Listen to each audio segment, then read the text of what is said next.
ટીવી9 પર આપનું સ્વાગત છે। હું છું હાર્દિક મોદી। 10 સુધીની શરૂઆત કરીશું એક બ્રેકિંગ ન્યૂઝથી કે જે અમદાવાદમાં ડ્રગ્સ કેસમાં ઈડીનું મોટું સર્ચ ઓપરેશન છે। જી હા, ઈડી હાલ અમદાવાદમાં ડ્રગ્સના કેસની સર્ચ ઓપરેશનમાં પીએમએલએ અંતર્ગત ઈડીની મિઝોરમ, આસામ અને ગુજરાતમાં તપાસ। અમદાવાદમાં પણ ઈડીની ટીમો દ્વારા વિવિધ સ્થળો પર સર્ચ ઓપરેશન। મિઝોરમ પોલીસની એનડીપીએસની ફરિયાદના આધારે તપાસ કરવામાં આવી।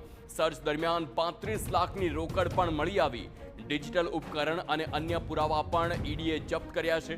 6 લોકો પાસેથી 1 કરોડ 41 લાખનું હેરોઇન જપ્ત કરવામાં આવ્યું।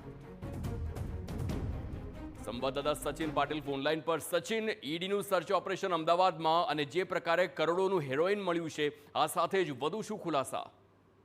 હાર્દિક, જે આખો મામલો છે, મામલામાં જે પ્રકારે ઈડીની ટીમ દ્વારા આ સર્ચ ઓપરેશન હાથ ધરાયું છે, એમાં જે બોર્ડર સ્ટેટ આપણે કહીએ છીએ એમાં મિઝોરમ છે, આસામ છે અને સાથે ગુજરાતમાં પણ આ બાબતની જે તપાસ છે, તપાસ ઈડી દ્વારા કરવામાં આવી છે। અને આ જે સર્ચ ઓપરેશન છે, સર્ચ ઓપરેશનમાં ઈડીને જે હેરોઇન મળ્યું છે, 4 કિલોથી પણ વધારેનું હેરોઇન મળ્યું છે અને એ પણ સીઝ કરવામાં આવ્યું છે અને સાથે 1.41 કરોડની કિંમતનું આ હેરોઇન છે।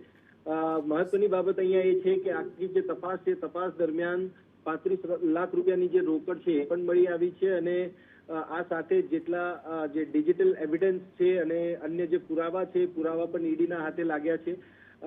જે બોર્ડર સ્ટેટ ઉપરથી એટલે કે બોર્ડરથી જે પ્રકારે ડ્રગ્સનું સ્મગલિંગની આખું નેટવર્ક ચાલે છે, ત્યારે નેટવર્કને તોડવા માટે અને નેટવર્કને અંદર જે પણ લોકો સંડોવાયેલા છે એ તમામની તપાસ છે, એ તપાસ ઈડી દ્વારા કરવામાં આવી રહી છે અને એટલા માટે જ આ જે મિઝોરમ પોલીસની જે એનડીપીએસની ફરિયાદ હતી એના આધારે આ ઈડીની તપાસ છે। એટલે કહી શકાય કે ઈડીએ આજે આખા દેશમાં અલગ અલગ રાજ્યોમાં પોતાનો સપાટો બોલાવ્યો છે। એમાં પછી એ એનએમસીની ફરિયાદની વાત હોય કે પછી આ ડ્રગ્સ કેસની વાત હોય કે પછી એ સિવાય પટનાના એક કોન્ટ્રાક્ટરની બાબત હોય, એને લઈને પણ જે છે ગુજરાતમાં સર્ચ ઓપરેશન ચલાવ્યું છે। એટલે આ જે સર્ચ છે, સર્ચમાં ડ્રગ્સને લઈને ઈડી દ્વારા કાર્યવાહી કરવામાં આવી છે, જેમાંથી આ એક કેસ છે અને જે 6 વ્યક્તિઓ છે એમની પાસેથી આ જે હેરોઇન છે એ જપ્ત કરવામાં આવી છે। બિલકુલ, આભાર સચિન સમગ્ર માહિતી બદલ।